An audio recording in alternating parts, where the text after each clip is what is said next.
Happy Wednesday, everyone. How's everyone doing? Hope everyone's having a fantastic time playing and enjoying whatever game they're on at the moment. Now, today I'm bringing you a presentation from Gamescom, and this is Dune Awakening. This is the raw trailer, so I've been given a copy of this so I can share with my community and just, put my thoughts and my reaction to it in a sense. Now, something I want to touch on is that if you guys are going to be playing this and you would like to see more videos like this, do like, share and subscribe to the channel. Now, the character creation stream is, I'm okay with it so far, and the reason behind that is that there is options. There's a lot of options and a lot of creativity. I personally like to create evil characters, or evil looking characters, and that's because I'm a good person in real life, so I like to do bad things on games as I would never do that in actual real life. Now, something I also want you to know is that there'll be two speakers in this video.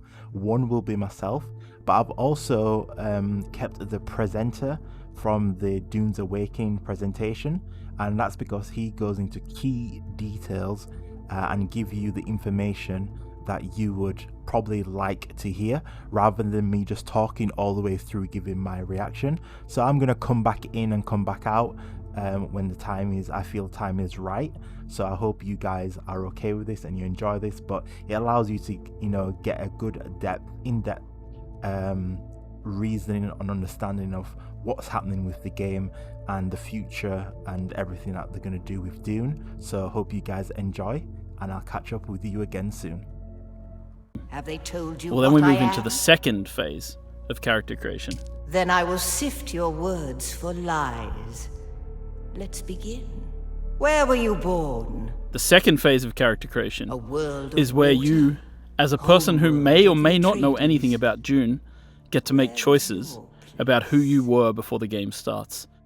Where you come from, Bad advice. what caste you belong make a to bad in the Dune deal. universe, and of be course, close to perhaps power most is to importantly, walk the who your knife's mentor edge. was.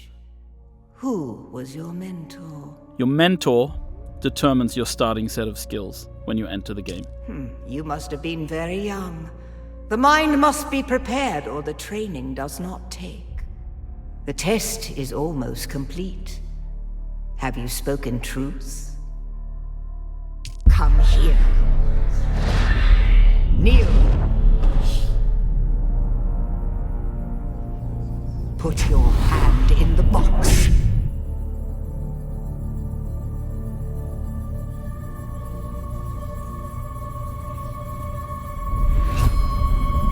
I hold at your neck the Gonjabar, the high-handed enemy. Don't pull away or you will die. Great plots are afoot in the Imperium, and the currents of intrigue run deeply. Arrakis is the key, and the Fremen are missing. You will go to Arrakis as our agent, prisoner. You have one task. Find the Fremen. Wake the sleeper.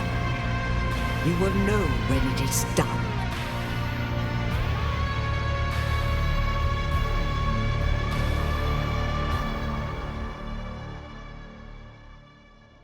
Now, we're going to jump ahead a little bit in the story here, skipping past several events just to sort of get into the early new player experience of the game.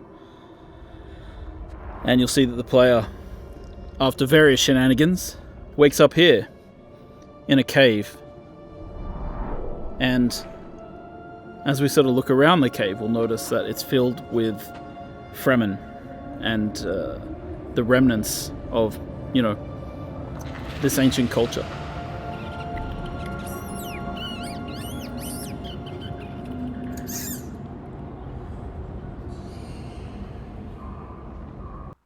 Okay then, so just to touch on something right now, I just have to say the art style, the lighting, the textures, everything looks crisp, and I do like that.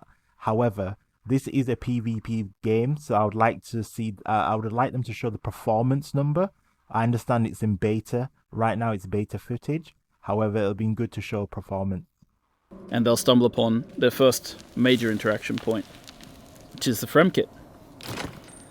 Frem kit in our game serves as both a backpack for the player, of course, but also really a guide. The Fremen used to pack these with interesting objects that they could use to survive in the desert, and it's no different from the player. So here they begin their first crafting experience, crafting a small scrap knife out of metal that was in the Frem kit.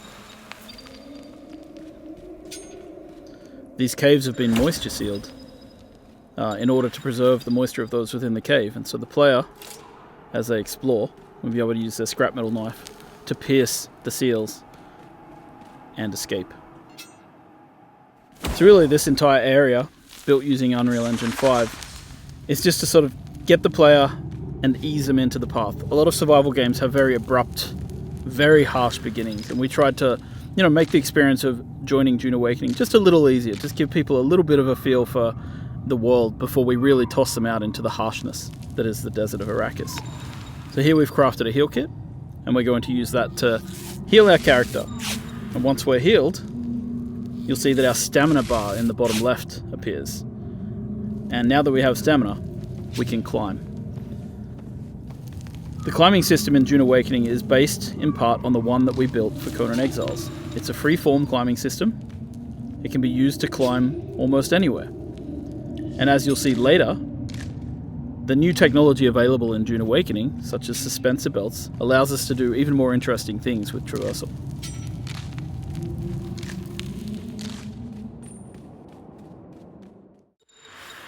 So once we've finished that first little section, we're jumping ahead, we're going straight into the harsh real world of Arrakis. And here are your first steps on Arrakis.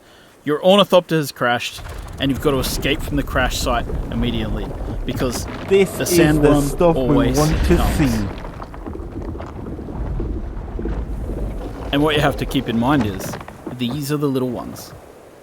So these are the first sandworms you encounter in the game. There's bigger ones later on. The other thing that you have to pay attention to as a player is sunstroke and heat. So if you see in the top middle of the UI here, we've got this sunstroke bar building up.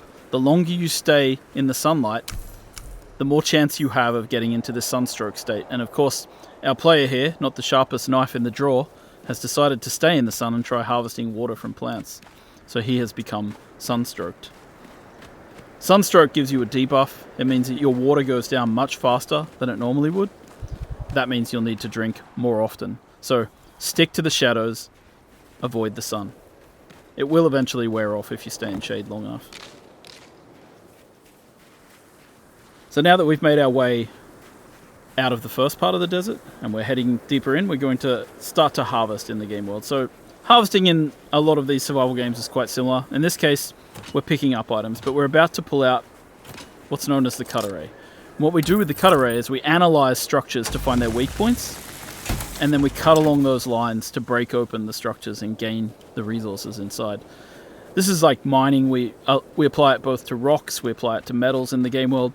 And at the start of the game as a player, you'll just be scrounging around, picking up, finding structural weak points in rocks that you can harvest, breaking them apart, and taking those pieces with you. Now we've jumped ahead a little bit, and we see that the player is starting to be affected by the spice in the air. And this means that players need to get somewhere safe, in shelter, before the spice overwhelms them and overwhelms their senses. And this is another large part of the game. We're not going to show too much of it today, but spice is a very important part. With the world broken apart by the War of Assassins, there are NPC bases scattered all over Arrakis. We're switching to a different character now, one who's slightly more advanced, and he's using his binoculars to mark an NPC outpost. I'm going to mark that. That marker will then appear on our compass, and you're able to approach them in any way you like. In this case, our character uses a Shigawire claw combined with a suspensor belt to get up to high ground and approach the enemy base from above. Kind of one of the interesting things about Dune Awakening is just how you can combine the different abilities. And this is how traversal really plays into the game. Like, you end up being able to attack these bases from any angle that you'd like. Now, our player is going to craft the first gun in the game, known as a Mauler pistol, which translates to, the basic kind of weapon in the game. As you may know, in Dune, bullets are not the preferred type of ammunition. Instead, it's darts. which are fired at a slower rate in order to try and attempt to pierce shields. Okay, something I want to touch on is the combat. So I'm okay with the combat so far. I understand that some of the, veterans that just like to shoot absolutely everything, it reminds me a bit of like, it is a survival kind of shooter experience, you know what I mean? So it's not perfect in my opinion. However, it does the job. I can kill things, I can progress, but I feel like the fighting, like I said, is beta, it's not final footage. And they did explain that you might see some bugs. So for the keen-eyed individuals that's seen some of the bugs so far, congrats to you. However, remember, it is beta footage. Now, there is a second part to this where they have a melee actual character. They do a swap out. But I'm going to do that for a second video, as right now I just wanted to show you guys the first section of this extended playthrough. And so far, like I said, it's absolutely brilliant. I cannot wait for this game, guys. It's going to be a lot of fun. So it's something new to get ourselves into, isn't it? So for now, just remember to like, share, subscribe, and I will catch you guys on the next video. And keep in tune for all the Dune Awakening stuff. I am basically learning how to set up the Discord as well, so we'll do some Dune stuff on there. So there'll be a link in the description to the Discord. But yeah, I hope you guys absolutely enjoy everything that's coming for Dune, and I hope you guys have fun and enjoy.